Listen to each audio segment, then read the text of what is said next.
Bismillahirrahmanirrahim. Pembahasan kita kali ini adalah tentang perbedaan antara idza dan id.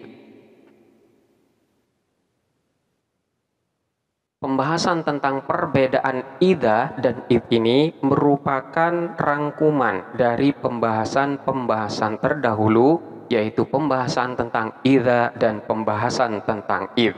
Sebelum menggunakan idza dan id dalam suatu susunan kalimat, maka kita perlu mengetahui jenisnya terlebih dahulu.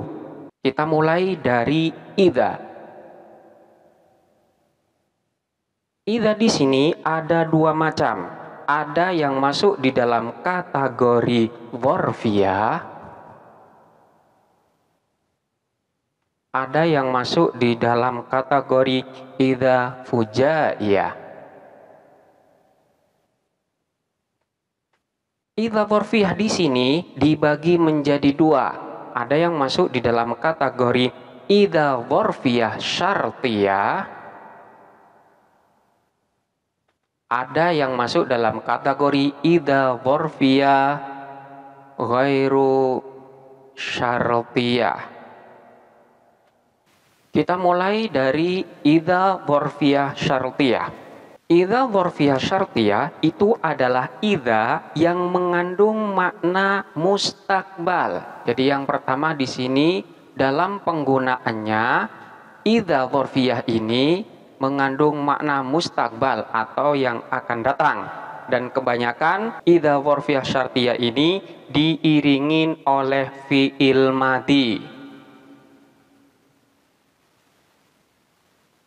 Tapi ada juga selain fi'il madhi, dia juga diiringin oleh fi'il mudhari. Tapi kebanyakan adalah fi'il madhi.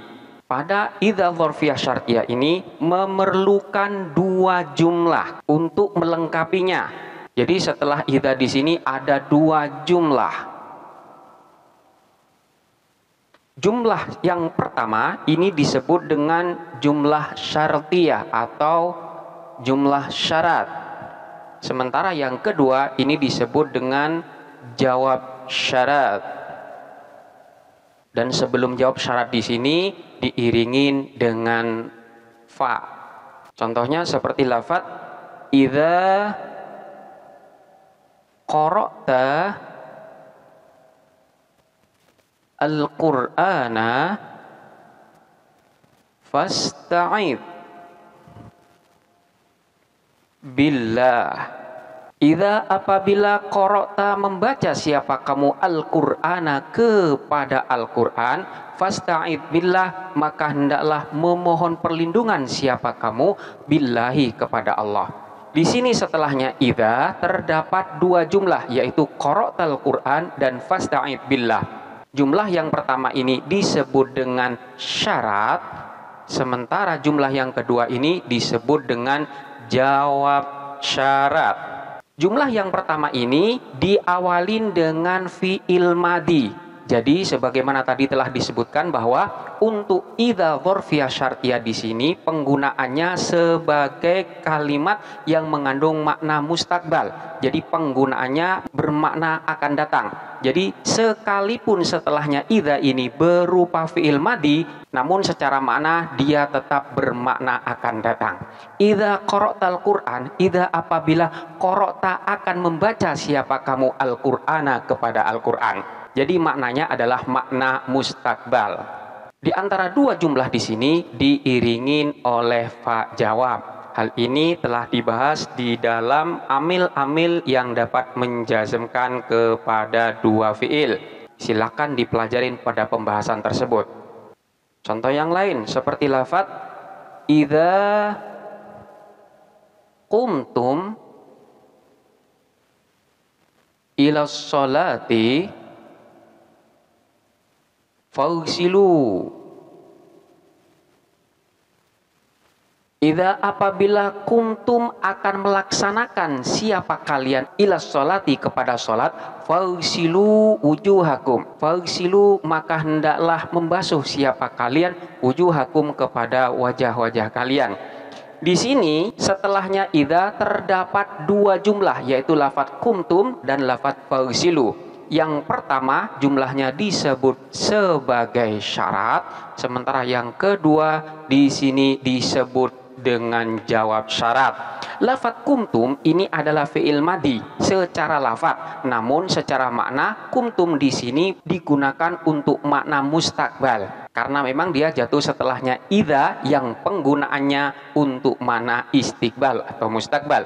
Jadi idza kumtum, idza apabila kumtum akan melaksanakan siapa kalian ila sholati kepada sholat. Kemudian pada jawab syarat di sini diiringi dengan fa jawab. Ini adalah idza dzarfiyah syartiyah. Selanjutnya adalah idza dzarfiyah ghairi syartiyah.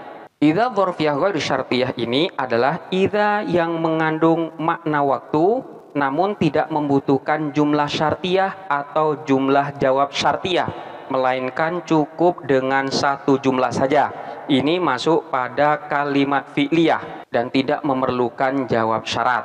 Jadi beda dengan idza dzarfiyah syartiyah. Untuk idza dzarfiyah ghairu syartiyah ini hanya memerlukan satu jumlah saja. Jadi tidak ada jumlah syarat maupun jumlah jawab syarat. Namun hanya cukup satu jumlah fi'liyah saja yang jatuh setelahnya. Contohnya seperti lafadz wan najmi idza hawa. Wan najmi demi bintang, idza hawa tatkala terbenam.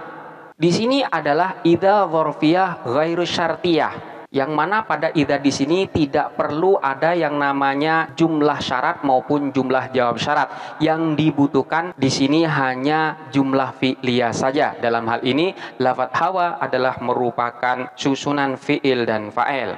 Wan najmi demi bintang, idza hawa tatkala terbenam. Apa itu an najmi? Contoh yang lain seperti lafadz wal laili idza saja. Wal laili demi malam, idza saja ketika akan gelap. Idza di sini tidak membutuhkan kepada jumlah syartiyah ataupun jawab syartiyah, cukup hanya satu kalimat fi'liyah saja. Ini adalah perbedaan antara idza dzarfiyah yang syartiyah dan ghairu syartiyah. Selanjutnya idza yang kedua adalah idza fujaiyah. Idza fujaiyah ini adalah sebuah huruf yang tidak mengandung makna waktu. Jadi manakala idza dzarfiyah di sana mengandung makna dzaraf, untuk yang idza fujaiyah ini tidak mengandung makna waktu. Dinamakan dengan fujaiyah karena ia mengandung makna tiba-tiba.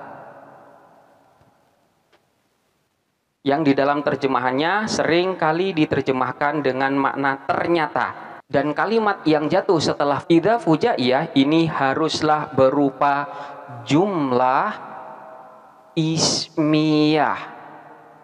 Tidak boleh berupa jumlah fi'liyah. Karena kalau setelah idza di sini adalah berupa jumlah fi'liyah, maka idza di sana adalah idza dzarfiyah, bukan idza fujaiyah. Idza fujaiyah ini tidak merubah apapun dan tidak memiliki mahal i'rab. Contohnya seperti lafadz kharaja Khalidun min baitihi fa idza hayatun amamahu. Kharaja keluar Khalidun, siapa Khalid, min baitihi dari rumahnya, faidha maka tiba-tiba, hayatun adapun ular, amamahu ialah berada di depannya. Idza di sini adalah merupakan idza fujaiyah dan jumlah setelahnya adalah jumlah ismiyah yang terdiri dari susunan mubtada dan khobar. Di sini maknanya adalah tiba-tiba atau ternyata. Khalid keluar dari rumahnya, tiba-tiba ular berada di hadapannya. Ini adalah idza fujaiyah. Selanjutnya perbedaan dari segi waktu antara idza dzarfiyah dan idza fujaiyah. untuk idza dzarfiyah yang syartiyah maupun yang ghairu syartiyah dan idza fujaiyah itu memiliki waktu yang berbeda. Untuk idza dzarfiyah dalam penggunaannya mengandung makna zaman mustakbal. Jadi sekalipun setelahnya idza itu terdiri dari fiil madhi, namun secara makna fiil madhi tersebut mengandung makna mustakbal, yaitu zaman yang akan datang.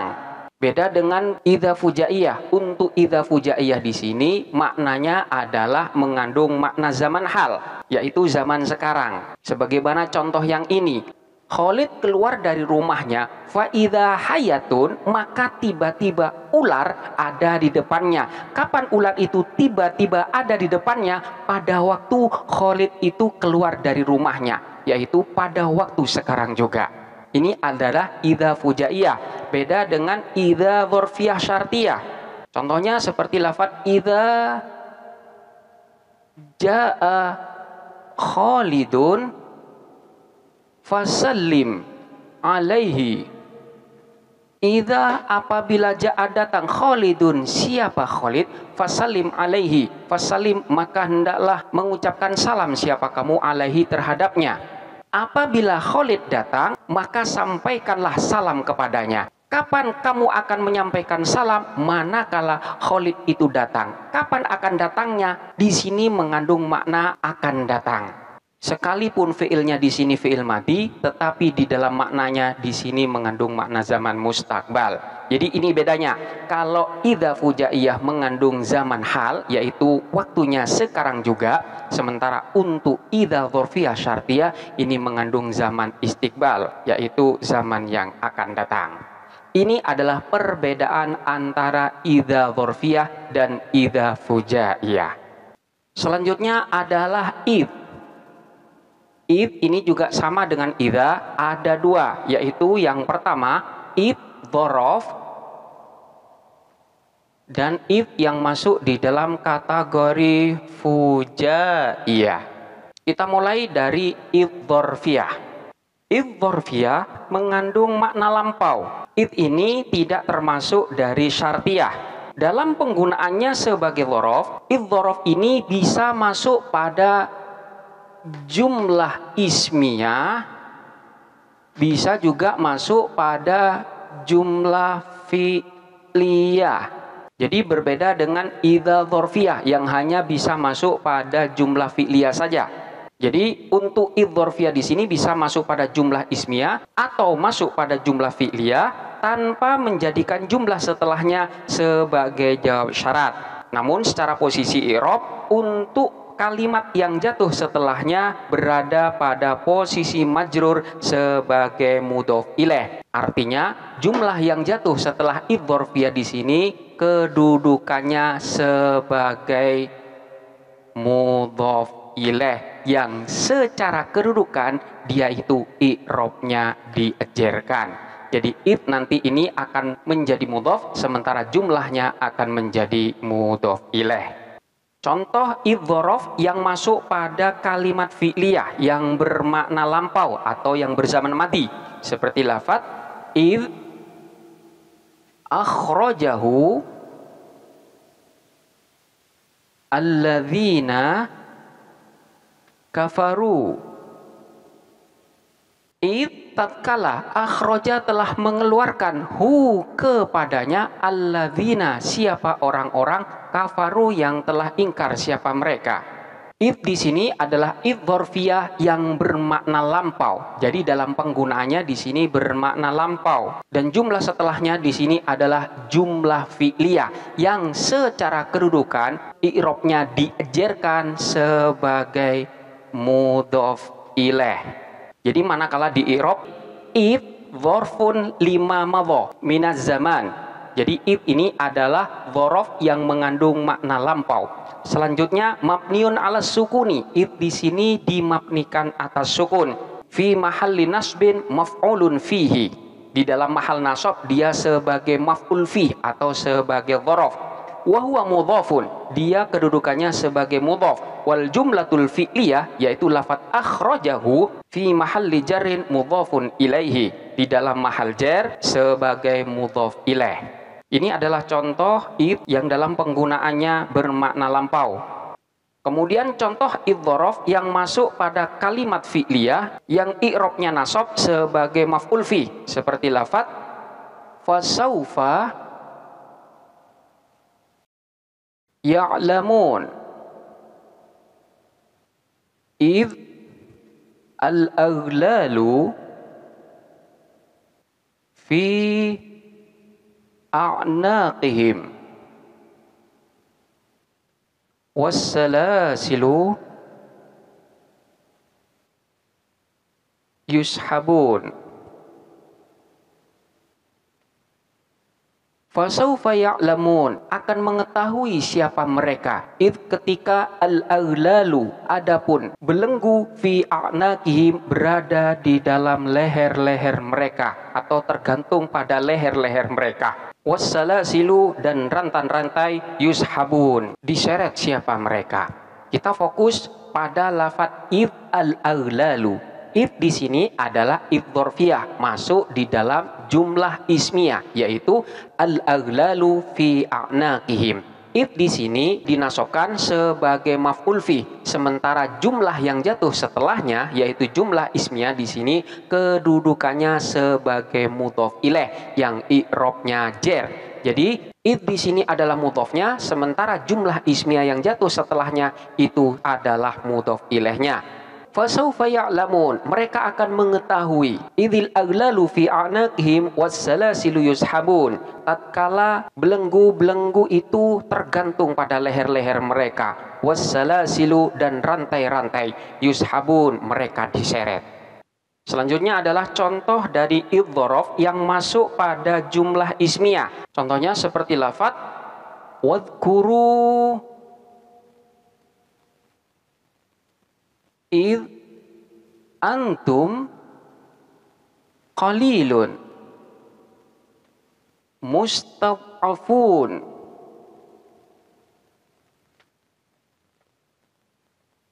fil ardi. Wadhkuru, dan ingatlah, tatkala antum, adapun kalian, qalilun, ialah sedikit, mustad'afuna, orang-orang yang lemah, fil ardi, di bumi. Di sini kita perhatikan lafaz id adalah merupakan idh-dhorfiyah.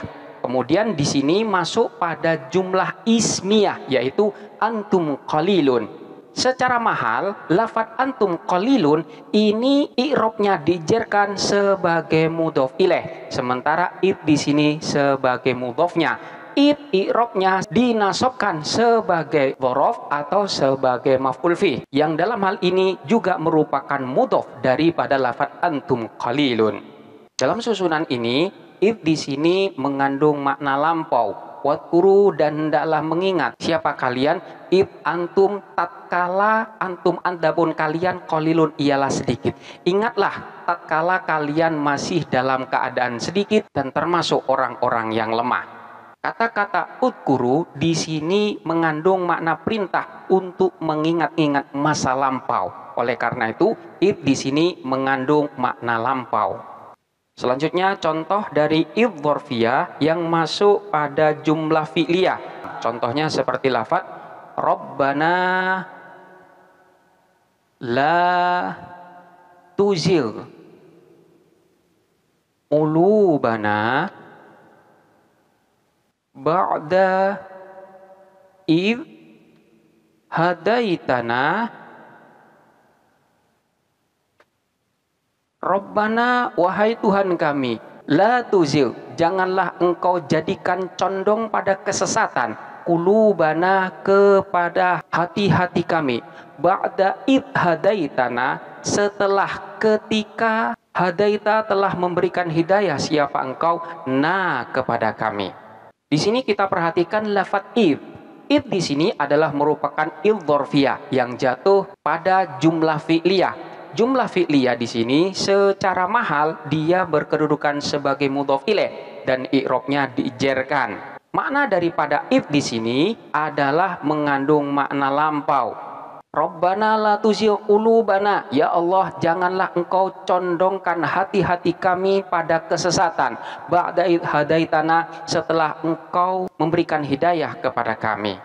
Ini adalah contoh-contoh daripada idh dzarfiyah, baik dia itu masuk pada jumlah ismiyah maupun jumlah fi'liyah. Dan selanjutnya adalah idh fujaiyah. Idh fujaiyah ini pada umumnya terletak setelah lafaz baina atau bainama. Maknanya sama dengan idza fujaiyah, yaitu bermakna tiba-tiba. Contohnya seperti lafaz bainama nahnu julusun inda Rasulillah sallallahu alaihi wasallam